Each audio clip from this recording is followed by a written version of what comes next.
fête de fin d'année, porte ouverte aux excès en tout genre. Comment donc en éviter les fâcheuses conséquences? On en parle en début de journal. Ces excès, justement, rendent les lendemains difficiles. Comment alors surmonter financièrement le terrible mois de janvier? On en parle également.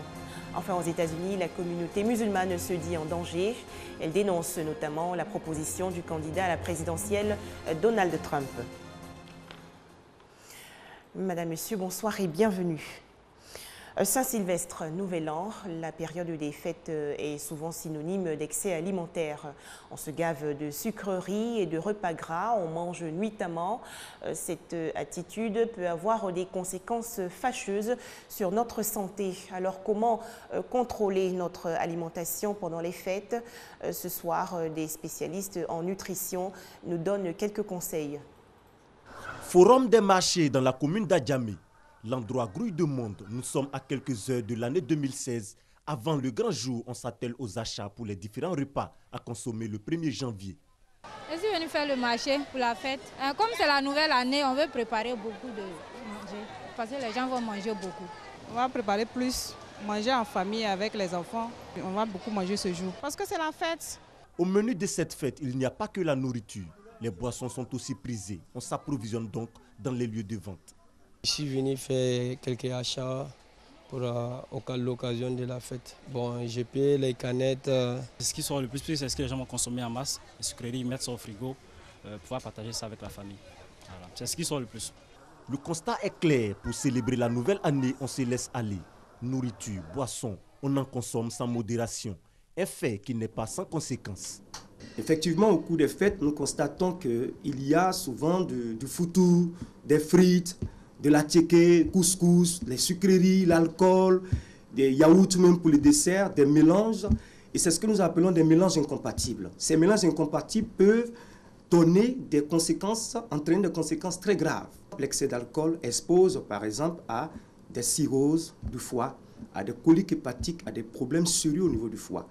Les excès alimentaires, par exemple, peuvent entraîner des indigestions avec des vomissements, des diarrhées et tout ça, donc des mélanges incompatibles. Donc il faut faire attention aux excès dans ces périodes de fête. C'est des périodes de réjouissance, mais il faut bien sûr faire beaucoup attention, éviter de faire trop de mélange. Si vous mangez le poulet, vous pouvez manger juste le poulet avec un peu de poisson, c'est ce qu'on appelle une tolérance nutritionnelle. Parce que c'est un jour de fête. On ne va pas encore imposer un régime aux populations. Manger un peu de poulet, un peu de poisson, c'est suffisant. Mais il ne faut pas manger poulet, poisson, œufs et ceci, cela. Ça fait trop de mélange pour le métabolisme, pour l'appareil digestif. Donc, mangez sagement. Vous prenez une sucrerie, 2 sucreries, c'est largement suffisant.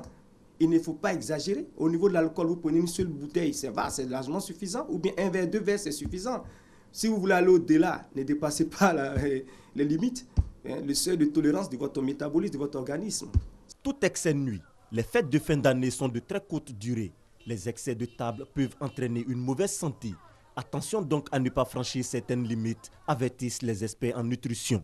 Il faut éviter de manger trop gras, trop sucré, trop salé pour entrer dans la nouvelle année en bonne santé. Des précisions de Moussa Konaté. Les excès des fêtes de fin d'année et autres dépenses souvent farfelues rendent les lendemains difficiles. On se retrouve souvent sans le sou et le mois de janvier devient interminable. Autre actualité nationale, les parents d'élèves de Côte d'Ivoire se disent affectés par l'insécurité et la violence qui sévissent dans certains établissements scolaires et universités. Réunis au sein d'un collectif, ils ont animé hier une conférence de presse. Le collectif des associations des parents d'élèves et étudiants de Côte d'Ivoire, APECI, lance un appel à l'endroit des étudiants et élèves de Côte d'Ivoire. Un appel qui fait suite aux violences qui se sont déroulées à l'université Félix Houphouët-Boigny de Cocody et dans certaines écoles secondaires. Nous lançons un appel pressant à tous les élèves et étudiants de Côte d'Ivoire de mettre fin à la violence dans nos écoles et universités, de faire confiance en tous ceux qui les ont en charge pour leur formation, afin que le calme revienne définitivement dans nos écoles pour une année scolaire et académique réussie. Dans la même lancée, un projet d'assurance scolaire est mis en œuvre pour soutenir les parents d'élèves face à certaines situations. En vue d'atténuer la souffrance des parents d'élèves face aux accidents récurrents dont sont victimes les élèves, la CAPESI a pris l'engagement d'initier un projet d'assurance scolaire depuis bientôt 6 mois. Celui-ci offre les garanties suivantes.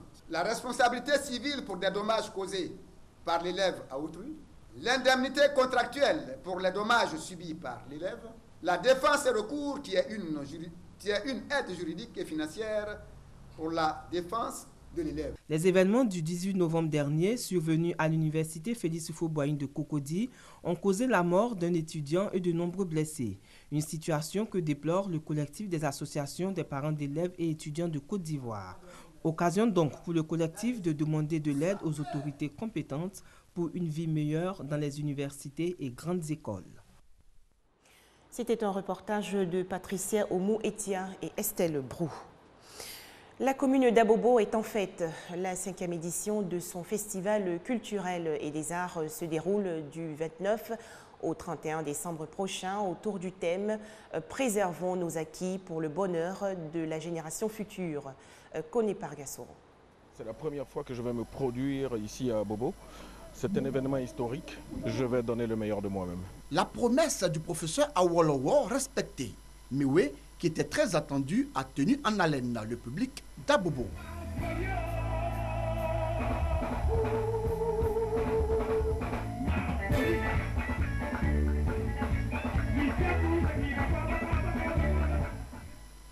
Avant lui, le groupe Zouglou Espoir 2000 a égayé les mélomanes et la jeunesse de la commune.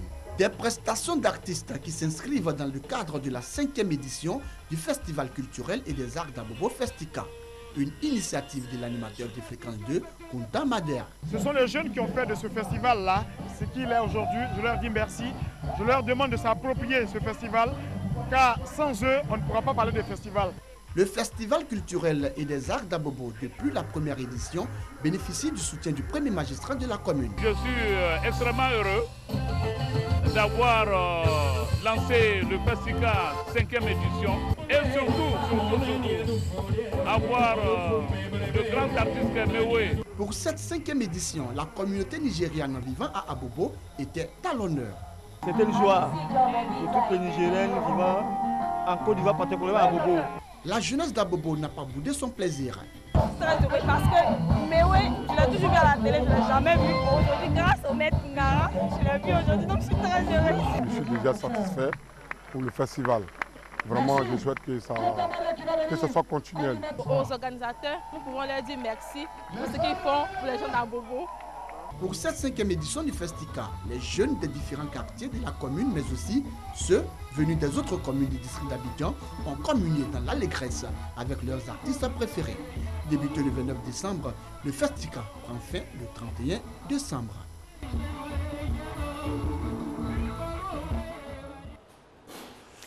On vote aujourd'hui en Centrafrique pour la présidentielle et les législatives. Le scrutin censé sortir le pays de 3 ans de violence intercommunautaire s'est déroulé dans le calme. À noter que 30 candidats sont en lice pour la présidentielle.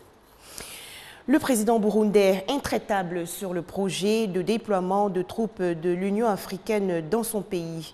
Pierre Nkurunziza annonce en effet aujourd'hui que Bujumbura va s'opposer par la force. Aux États-Unis, la communauté musulmane exprime son inquiétude face au racisme alimenté par les récents attentats de Paris. Elle se prononce également sur la proposition du candidat à la présidentielle Donald Trump de fermer les frontières du pays aux musulmans. Sarker est propriétaire d'un magasin à New York. Peu après la récente fusillade en Californie, ce musulman américain s'est fait rouer de coups par un client. J'ai dit bonjour et il ne m'a pas répondu. Quelques secondes plus tard, il m'a mis un coup de poing à la tête et au moment où je tombais, il m'a dit « Moi, je tue les musulmans ». Selon le FBI, le nombre de crimes racistes a augmenté l'année dernière aux États-Unis.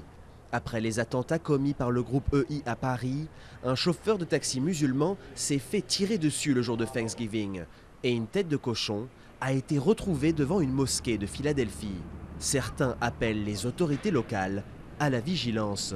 Nous demandons au procureur de ne pas exclure la possibilité d'un crime raciste en cas d'attaque, de ne pas simplement dire qu'il s'agissait d'une altercation entre deux personnes, mais que peut-être l'intention de cette personne était de lui faire du mal car elle était musulmane. Près de 3 millions de musulmans vivent aux États-Unis. Un grand nombre a fui les violences dans leur pays d'origine. Fin novembre, Donald Trump avait affirmé qu'ici, dans le New Jersey, des musulmans avaient fêté en 2001 les attentats du 11 septembre. Mais récemment, il a tenu des propos plus virulents encore. Donald Trump appelle à l'arrêt total et complet de l'entrée des musulmans aux États-Unis jusqu'à ce que les élus de notre pays comprennent ce qui se passe. Pour Ahmed, ce discours ne fait qu'alimenter le ressentiment envers les musulmans. Il ne devrait pas dire ça, car il donne le droit aux gens de faire du mal à notre communauté. Je le supplie de mettre un terme à ces accusations. Décriés jusque dans son propre camp, les propos de Trump ont provoqué un tollé. Mais pour certains musulmans, le mal est déjà fait. Ils s'inquiètent aujourd'hui d'une possible montée de haine envers leur communauté.